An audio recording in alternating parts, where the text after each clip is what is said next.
Hello guys, hope you all are well. Welcome to my channel. मैं आज आपके लिए क्लास 12 का बिजनेस स्टडीज़ का चैप्टर प्लानिंग लेकर आई हूँ, जिसका हम पार्ट 1 पहले कर चुके हैं। आज हम पार्ट 2 करेंगे, जिसमें हम फीचर्स, इम्पॉर्टेंस एंड लिमिटेशंस पढ़ेंगे। फर्स्ट पार्ट में हमने concept of planning and process of planning complete कर लिया था। अगर आप लोगों ने वो वीडियो अभी तक नहीं देखी है तो उसकी लिंक भी मैं डिस्क्रिप्शन में दे रही हूँ, पहले जाके वो वीडियो देख लीजिएगा। ओके गाइस, तो स्टार्ट करते हैं। आज हमारा सबसे फर्स्ट टॉपिक है फीचर्स ऑफ प्लानिंग। आज हमें फीचर्स, इंपॉर्टेंस एंड लिमिटेशंस तीनों चीज़ें पढ़नी है। उसमें सबसे पहले हमें पढ़ना है features of planning. First feature क्या है प्लानिंग का? Planning focus on achieving objectives. अब आप लोग बताइए, हम प्लानिंग करते क्यों हैं? हम एक एंड में कोई गोल पूरा करना चाह रहे होते हैं या कोई ऑब्जेक्टिव पूरा करना चाह रहे होते हैं, इसीलिए तो हम प्लानिंग करते हैं। तो प्लानिंग किस चीज़ पर फोकस करती है? ऑब्जेक्टिव को अचीव करने में, कि हम प्लानिंग कुछ इस तरीके से करें कि हमारा ऑब्जेक्टिव आसानी से अचीव हो जाए। देखिए, पढ़ते हैं। As specific goals are set out in the plans along with activities to be undertaken to achieve the goal. जब हम कोई प्लान बनाते हैं तो हम उसमें स्पेसिफिक गोल मेंशन करते हैं कि हम ये जो प्लान बना रहे हैं वो हम क्या अचीव करने के लिए बना रहे हैं। ठीक है, उन गोल्स के साथ साथ हम वो एक्टिविटीज़ भी मेंशन करते हैं कि किन एक्टिविटीज़ से हम अपने गोल को अचीव करेंगे, कौन से काम हमें करने हैं जिससे कि हमारा गोल अचीव हो जाएगा। मतलब activities to be undertaking to achieve the goal. समझ में आ गया? चलिए फिर अब आगे चलते हैं। अब है हमारा प्लानिंग इज़ फ्यूचरिस्टिक। प्लानिंग क्या है? फ्यूचरिस्टिक है। फ्यूचरिस्टिक का मतलब क्या समझ में आ रहा है हमें? कि फ्यूचर के लिए करते हैं। ठीक है, as it involves looking ahead and preparing for the future to meet future events effectively to the best advantage of the organization। इसमें क्या होता है? हम आगे की तरफ देखते हैं, आगे के लिए प्लान्स बनाते हैं। पहले के लिए प्लान थोड़ी ना बनाएंगे, प्लान तो हम आगे के लिए बनाएंगे ना, जिससे कि फ्यूचर में जो इवेंट्स होने वाले हैं वो अच्छे से हो जाएं और ऑर्गेनाइजेशन को उसका बहुत एडवांटेज मिले। ठीक है, माना कि हम लोग सब लोगों के लिए कपड़े बनाते हैं। ठीक है, एक एग्ज़ाम्पल लेते हैं, हम कपड़े बनाते हैं। अब हम जब प्लान बना रहे हैं, हमने देखा कि अब फेस्टिवल सीज़न आ रहा है। ठीक है, तो हमने प्लान किया कि हम जो नॉर्मल कपड़े, कैजुअल कपड़े बनाते हैं उससे थोड़े हटके अब हम फेस्टिवल्स वाले कपड़े बनवाएंगे। अब अगर हम इस टाइम पे ऐसा करते हैं तो हमारे लिए एडवांटेज तो है ना, हमारी ऑर्गेनाइजेशन के लिए, क्योंकि अब उन चीज़ों की डिमांड बढ़ने वाली है जो हम प्रोड्यूस करना चाह रहे हैं, जो हम मैन्युफैक्चर करना चाह रहे हैं, है ना। तो ये है, हम फ्यूचर में क्या क्या चीज़ें होने वाली हैं, क्या इवेंट्स होने वाले हैं, उसको हम उन चीज़ों का हम किस तरीके से एडवांटेज ले सकते हैं, ये देखकर प्लान्स बनाते हैं। नेक्स्ट आया planning involves decision making. Planning में डिसीजन मेकिंग भी आता है, as it involves evaluation of each alternative. जब हम प्लान कर रहे होते हैं तो हम क्या करते हैं कि हम इस काम को किस किस ढंग से पूरा कर सकते हैं, ये देखते हैं ना। ये पढ़ा था ना हमने पहले वाली वीडियो में। सारे अल्टरनेटिव्स देखते हैं, फिर जो बेस्ट सुटेबल होता है वो सिलेक्ट करते हैं। तो वो हो गया हमारा डिसीज़न मेकिंग, क्योंकि हम हर अल्टरनेटिव को देख रहे हैं, फिर उसमें से जो मोस्ट अप्रोप्रिएट है, जो हमारे लिए सबसे ज़्यादा सुटेबल है, हम उसको चूज़ करते हैं, है ना। तो ये क्या हो गया हमारे लिए? डिसीज़न मेकिंग हो गया। नेक्स्ट है planning is a mental exercise. Mental exercise क्या होती है? मेंटल एक्सरसाइज मतलब planning is an intellectual activity of thinking rather than doing. Planning में हम कोई काम कर रहे हैं, ठीक है। अब सोचिए, हम लोगों को पिकनिक पे जाना है, हम सारा ग्रुप एक बैठा हुआ है हमारे फ्रेंड्स का। अब हम लोग प्लान कर रहे हैं, तो क्या हम पिकनिक पे चले गए? क्या हमने कुछ करा उस जगह से उठकर, या एक जगह बैठे हुए वे सिर्फ बात ही कर रहे हैं, सोच ही रहे हैं, अपने अपने आइडिया ही दे रहे हैं? सिर्फ यही तो कर रहे हैं हम प्लानिंग में। तो प्लानिंग एक मेंटल एक्सरसाइज है। इसमें क्या करते हैं? हम सिर्फ सोचते हैं, कुछ करते नहीं हैं। अभी तक हम सिर्फ क्या कर रहे हैं? सोच रहे हैं। It requires application of mind. इसमें किसकी ज़रूरत होती है? हमारे माइंड के एप्लीकेशन की ज़रूरत होती है। Involving foresight, intelligent imagination and sound judgement. अब जो बंदा प्लानिंग कर रहा है वो इतना इंटेलिजेंट होना चाहिए कि वो सारी सिचुएशंस को इमेजिन कर सके और अच्छा सा जजमेंट दे सके कि हमें किस तरीके से काम करना है। चलिए आगे चलते हैं। Planning is the primary function of management. ये हमने कई जगह पढ़ा है कि प्लानिंग मैनेजमेंट का प्राइमरी फंक्शन होता है। क्यों? यही बेसिस होता है बाकी सारे फंक्शन का। अगर हम प्लानिंग ही नहीं करेंगे तो बाकी जो फंक्शंस हैं मैनेजमेंट के वो परफॉर्म कर ही नहीं सकते, क्योंकि प्लानिंग ही हमारा बेसिस होता है। लिखा भी देखो यही है, as it lays down the basis for all other function of management. All other managerial functions are perform within the framework of the plans drawn. क्योंकि हम जो आगे के फंक्शन परफॉर्म करते हैं तो उसके लिए भी हम पहले प्लानिंग में देखते हैं कि हमें क्या काम करना है, उसी के अकॉर्डिंगली हम आगे के फंक्शंस परफॉर्म करते हैं, है ना। नेक्स्ट आया प्लानिंग इज़ परवेसिव। परवेसिव मतलब क्या होता है? मैनेजमेंट में भी पढ़ा था ये हमने। ये होता है इसका मतलब कि हर जगह इसकी रिक्वायरमेंट होती है। तो ऐसी जैसी मैनेजमेंट की भी हर जगह रिक्वायरमेंट होती है, वो हर जगह वर्क करता है, ऐसे ही प्लानिंग भी हर जगह वर्क करती है। As it required in all type of organisation. हर तरीके की ऑर्गेनाइजेशन में प्लानिंग की ज़रूरत होती है। मैनेजमेंट के हर लेवल पे प्लानिंग की ज़रूरत होती है और सारे डिपार्टमेंट्स जो होते हैं ऑर्गेनाइजेशन के उनमें भी प्लानिंग की ज़रूरत होती है। Next, planning is continuous. Planning continuous है because a plan is framed and implemented for a specific period of time and is followed by another plan and so on. अब हमने एक प्लान बना लिया तो क्या वो लाइफ टाइम वही प्लान चलता रहेगा हमारा? नहीं, अभी तो हमने एक ऑब्जेक्टिव सेट किया था, उसके लिए प्लान बनाया था। अब जब हमारा वो पूरा हो जाएगा तो हमें आगे के लिए दूसरा प्लान बनाना पड़ेगा। ऐसा थोड़ी है कि एक बार प्लान बन गया चलो हो गया, फिर तो अब लाइफ टाइम हमारी बिजनेस आराम से चलती रहेगी। ऐसा नहीं होता है बिल्कुल भी। तो प्लानिंग कंटिन्यूअस है, प्लानिंग चलती रहती है। पहले एक प्लान हम बनाते हैं, वो पूरा करते हैं, फिर दूसरा बनाते हैं, ऐसे ये हमारी प्रोसेस चलती रहती है। चलिए अब हम आगे चलते हैं। अब हम पढ़ेंगे इम्पोर्टेंस ऑफ प्लानिंग। प्लानिंग की इम्पोर्टेंस क्या है?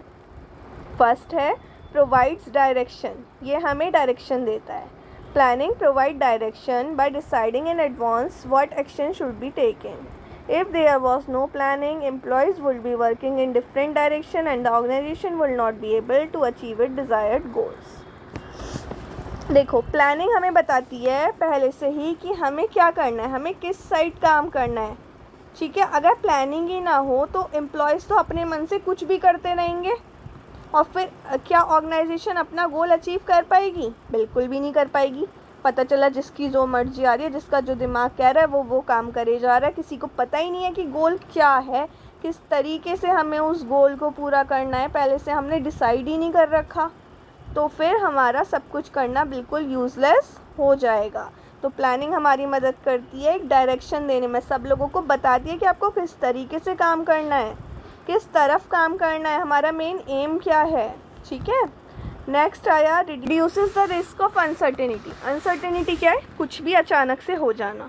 ठीक है, अब कुछ भी अचानक से हो जाता है तो उसका हमारे पे रिस्क पड़ सकता है कि हम तो अपने अकॉर्डिंगली वर्क कर रहे थे पर अब एकदम से हमारा बिजनेस एनवायरनमेंट चेंज हो गया किसी चीज़ की वजह से, तो वो हमारे लिए बहुत रिस्की हो सकता है।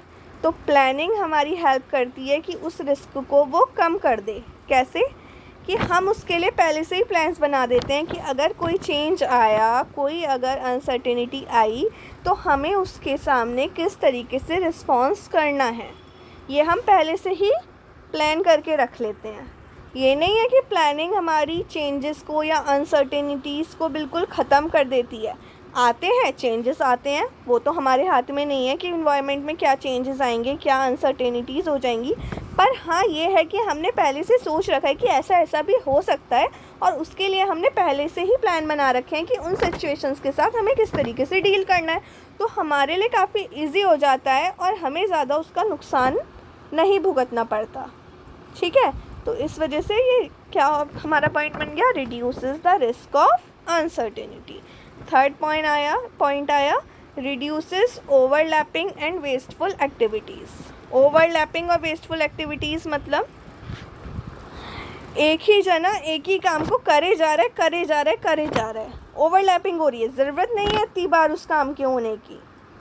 ठीक है, लेकिन सब लोग करे जा रहे हैं।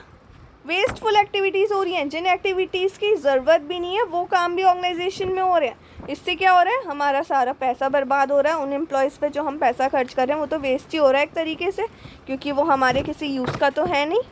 ठीक है, तो प्लानिंग अगर हम पहले से करते हैं तो हर जने को हम डायरेक्शन दे देते हैं कि भाई तुम्हें ये काम करना है, तो जो वेस्टफुल एक्टिविटीज़ हैं वो नहीं होती, क्योंकि सब में एक्टिविटीज़ कोऑर्डिनेट होती है। सबको पता होती है कि किस जने को क्या काम करना है और कैसे करना है। चलिए आगे चलते हैं।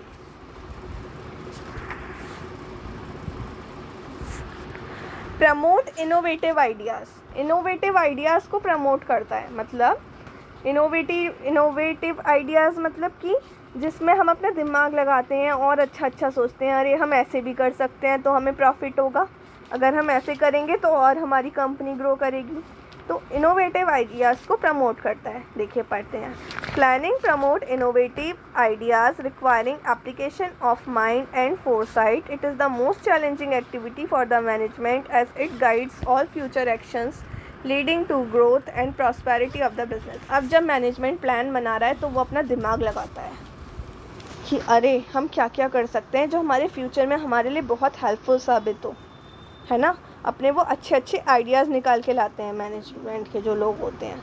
तो ये एक बहुत चैलेंजिंग एक्टिविटी होती है मैनेजमेंट के लिए, क्योंकि वो सारे फ्यूचर में जो काम होने वाले हैं उसकी गाइड वो बना रहे हैं। उनके हाथ में है कि किस तरीके से फ्यूचर का काम होगा एक तरीके से, ठीक है, किस तरीके से ग्रोथ होगी, किस तरीके से प्रॉस्पेरिटी होगी उनके बिजनेस की, वो सारा किसके हाथ में है, जो प्लान बना रहा है, कि उसको प्लान इतने अच्छे ढंग से बनाना है। नेक्स्ट आया फैसिलिटेट्स डिसीजन मेकिंग। प्लानिंग क्या करता है, मदद करता है डिसीज़न लेने में, क्योंकि हमने पढ़ा था प्लानिंग में क्या होते हैं, बहुत सारे अल्टरनेटिव्स होते हैं एक काम को करने के। हम सबके नेगेटिव साइड्स भी देखते हैं, पॉजिटिव साइड्स भी देखते हैं, जिसमें सबसे कम नेगेटिव साइड्स होती हैं उस अल्टरनेटिव को हम अपने लिए चूज़ कर लेते हैं। ठीक है, तो प्लानिंग हमारी मदद करती है डिसीज़न मेकिंग में बाय मेकिंग अ चॉइस। एक चॉइस बनाकर बहुत सारे अल्टरनेटिव्स में कि इससे कि हमें इन सारे अल्टरनेटिव्स में से ये सबसे बेस्ट लग रहा है, हम अपने बिजनेस में इसका यूज़ करेंगे। नेक्स्ट आया establish standard for controlling. Controlling के लिए एक स्टैंडर्ड इस्टेब्लिश करता है, क्योंकि हम जब कंट्रोलिंग में चेक कर रहे हैं कि हमारा वर्क अकॉर्डिंगली हुआ नहीं है या हुआ है या नहीं हुआ है, तो किसके अकॉर्डिंगली चेक कर रहे हैं, प्लान के अकॉर्डिंगली तो चेक कर रहे हैं। तो प्लानिंग ही तो एक वो स्टैंडर्ड इस्टेब्लिश हमें करके दे रही है ना, जिससे हम एक्चुअल परफॉर्मेंस मेज़र कर पा रहे हैं। तो ये आ गया स्टेब्लिश स्टैंडर्ड फॉर कंट्रोलिंग। अब आई लिमिटेशंस में पहली है planning leads to rigidity. Rigidity मतलब एक जगह स्टक हो जाना, किसी भी चेंज को एक्सेप्ट नहीं करना। Plan is drawn with specific target with a specific time frame. Plan क्यों बनाए जाते हैं, किसी एक स्पेसिफिक टारगेट को पूरा करने के लिए, एक स्पेसिफिक टाइम के लिए बनाए जाते हैं। Once the plans are drawn, एक बार जब प्लान्स बन जाते हैं, the managers may not be able to change them. Managers उनको चेंज नहीं कर पाता। It may not be in the best interest of the organisation. जबकि वो प्लान ऑर्गेनाइजेशन के लिए अच्छा वर्क नहीं कर रहे होते हैं, तब भी मैनेजर उन्हें चेंज नहीं कर पाता है। क्यों, जब उसने प्लान बनाया तब सर्कमस्टांसेस कुछ थे, बिजनेस इन्वायरमेंट किसी तरीके का था, अब वो थोड़ा सा चेंज हो गया, बट वो प्लान उसने एक टाइम के लिए बना रखा है, फिक्स टाइम के लिए बना रखा है, तो वो उसको उस टाइम के बीच में प्लान को चेंज नहीं कर सकता। तो प्लानिंग से क्या हो गया, रिगिडिटी हो गई कि हमारा प्लान अच्छे से अब इस सिचुएशन में वर्क नहीं भी कर रहा है, लेकिन हम अपना प्लान चेंज नहीं कर पाते हैं। नेक्स्ट, प्लानिंग में not work in dynamic environment. Dynamic environment क्या होता है, आप लोग बताइए। डायनामिक इन्वायरमेंट मतलब जो इन्वायरमेंट कीप्स ऑन चेंजिंग होता है, मतलब चेंज होता रहता है, उसको कहते हैं हम डायनामिक इन्वायरमेंट। तो as the organisation has to constantly adapt itself to changes. जो ऑर्गेनाइजेशन है उसको तो अपने आप चेंजेस के साथ चेंजेस को अडेप्ट करना पड़ता है, उसके हिसाब से चेंज करना पड़ता है। पर कभी कभी जो प्लानिंग है वो डायनामिक इन्वायरमेंट के साथ वर्क नहीं कर पाती, क्योंकि प्लानिंग क्या है कि हमने एक प्लान बना दिया, अब तो उसी पे काम करते रहो कुछ टाइम तक, बट ऑर्गेनाइजेशन को तो चेंज करना पड़ता है ना डायनामिक इन्वायरमेंट के साथ। जैसे जैसे इन्वायरमेंट चेंज होता है तो ऑर्गेनाइजेशन को भी उसको अडेप्ट करना पड़ता है, उन चेंजेस को अपनाना पड़ता है, वरना तो वो बाकी ऑर्गेनाइजेशन से पीछे रह जाएगी अगर वो ऐसा नहीं करेगी तो, है ना। तो प्लानिंग इस चीज़ के साथ संग में नहीं चल पाती। Planning reduces creativity. प्लानिंग क्या करती है? क्रिएटिविटी रिड्यूस कर देती है। सोचिए ऐसा कैसे होगा, क्रिएटिविटी कैसे रिड्यूस हो जाएगी? As it is mostly done by the top management. Planning कौन करता है? टॉप मैनेजमेंट करता है। तो जो बाकी के मेंबर्स हैं वो तो खाली जो उनको ऑर्डर मिल रहा है वही कैरी ऑन करते रहते हैं, अपने आप से कुछ नहीं सोचते। बस जो मैनेजमेंट ने हमें प्लान बना के दे दिया हम उसके अकॉर्डिंगली काम करते रहते हैं, उसी लाइन पर काम करते रहते हैं।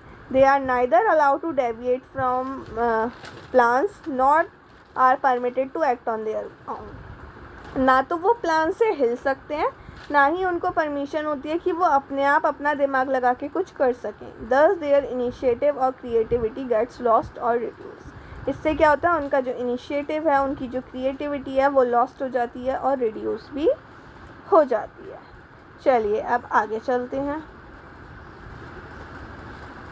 Planning involves huge cost. Planning में बहुत कॉस्ट लगती है, बहुत पैसा खर्च करना पड़ता है। In terms of time and money, sometimes cost incurred may not justify the benefit derived from the plan. अगर हम टाइम और मनी के हिसाब से देखें तो कभी कभी कॉस्ट इतनी ज़्यादा लग जाती है जितना तो हमें उस प्लान से बेनिफिट भी नहीं हो रहा होता।